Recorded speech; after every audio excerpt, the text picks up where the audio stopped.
Ay,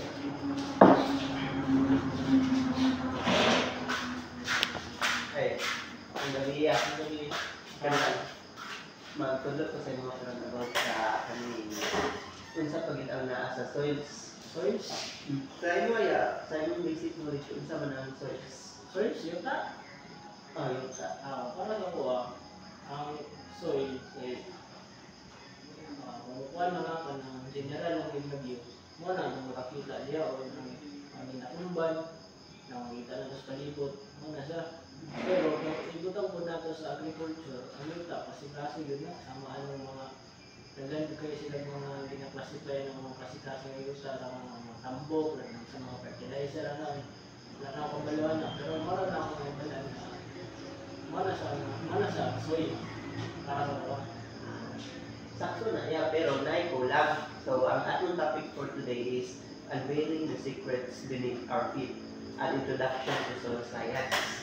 So, first, defining soil. Sa ang soil is more than just a big dirt. So, ang kalahian sa soil o sa dirt, ang soil sustains life. So, siya ang gagawin sa mga living organisms dito sa ato. But ang dirt is a lifeless, displaced soil. So mura kung sa tao ka mura na siya o kanang mulay patutunguhan dito. Close.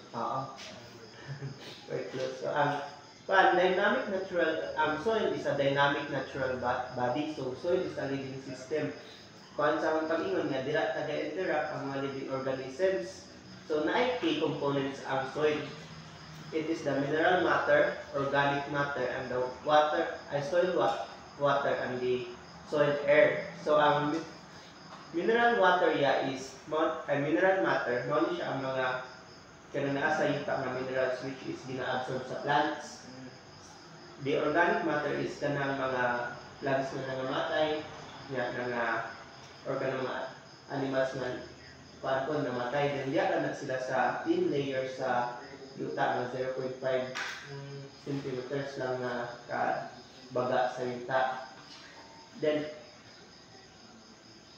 so, kung yun sa pagkahimok sa soils, ang soil is formed through weathering. So, ang weathering is a natural process that breaks down rocks and minerals into smaller pieces. So, kaning rocks and minerals through weathering, nang dumi kini siya mahuman, kadugayan ang balik-balik sa weathering, may mga sa yuta, like mapino.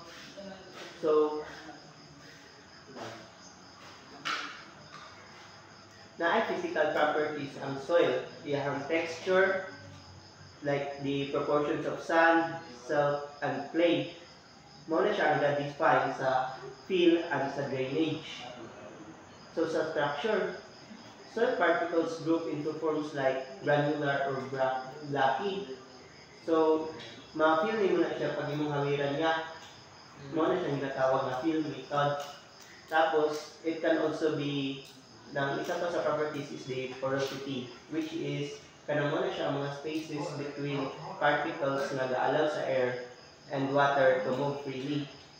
So, ang kuan niya, ang kaning soil air o ang soil water, ginatawag na siya ang soil air o soil water kaya dito na siya sa yuta. Katong mga cracks or mga spaces which are between na dito sila musulod. Muna sila nga na lahit na siya sa air lang o sa water, since naman siya sa ilalim sa yuta. Also, the color of the soil, kabalo ba kaya ang color sa yuta makadetermine po sa kung unsa ang parent material. So when you say parent material ya, mao ni siya ang ginikanan sa yuta kung asa sila gikan na bato or na minerals. So makita, imo ni siyang ma-find out through lab research and investigation niya. Ito may mga klase na stone wood na yung mga naibalang sulfur na kita na ito na yung sa soil. Actually, dahil man niya like limes, mga quartz, or kung ano sa metamorphic rock, sedimentary rock, o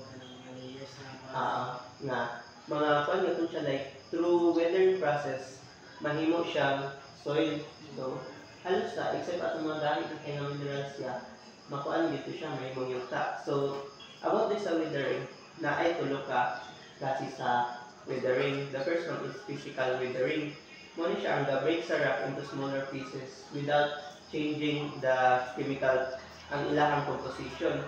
Ang example is temperature, which is mag-crack ang bato kung sa kainit. Then cross-bridging, which is musulod ang tubig sa kaning crack sa bato. Then dito siya mo gahi. Then mahimo na siya ng tubig. So katong crack, di natin siya mabalik. Then abrasion, which is the pagbangga sa mga kabato. So naman ay mga gagawin na particles ng mga bubaya. Next is the chemical weathering, which is change na din ang composition. Ang makakuan isang water, which dissolves mineral, oxygen, oxygen niya. Kumagay ka ng mga metals na pag makuan ng tubig niya madugayan, magtaya. Muna siyang ginabuhat sa oxygen. Tapos, we have the biological weathering, which is ang gabuhat is living organisms. Kita mga tao, ato na tana. Mga roots na mag-usok sa bato. Muna niya mag-penetrate ng microorganisms like nematodes, bacteria, then tublok ko. Then animals, yeah.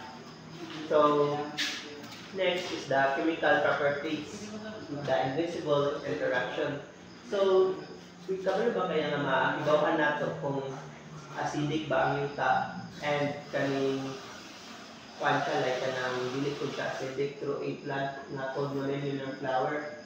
So, the more na mag-blue siya, it means na acidic ang yuta. And if blue siya, it means na healthy ang yuta. Then, we also have the cation exchange capacity. So, dili mo makuan kung kuan ba ang capacity sa soil to hold and supply nutrients to plants. So, dili mo makita kung unsa ka maayo or unsa ka tsada mag-hold ang nutrients for your plants. So, makabalo ka nga tsada ba ni tamnan or dili or inang ba apply ng fertilizers. Then, we also have the organic matter. Then this improves the developing, cycling, and retains water for plant roots. So now, just like I mentioned earlier about the bacteria and nematodes, ang yuta is a home of thousands of mga living organisms.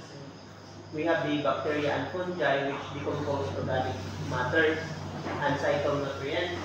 Then the earthworms, man silang gabangan, bitaw yan sa mga gawas.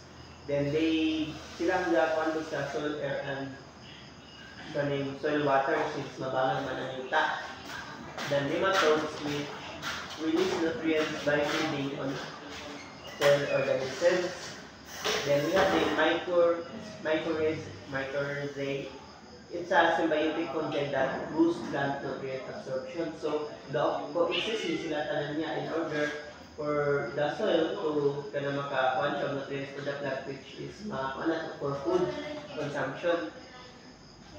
So, just like the soil organism functions, the unsung heroes. So, makuha na sila nga heroes sila sa yuta nga nila makita since they are the reason why makatanom ta and kanang growing yapon ang pagtanom.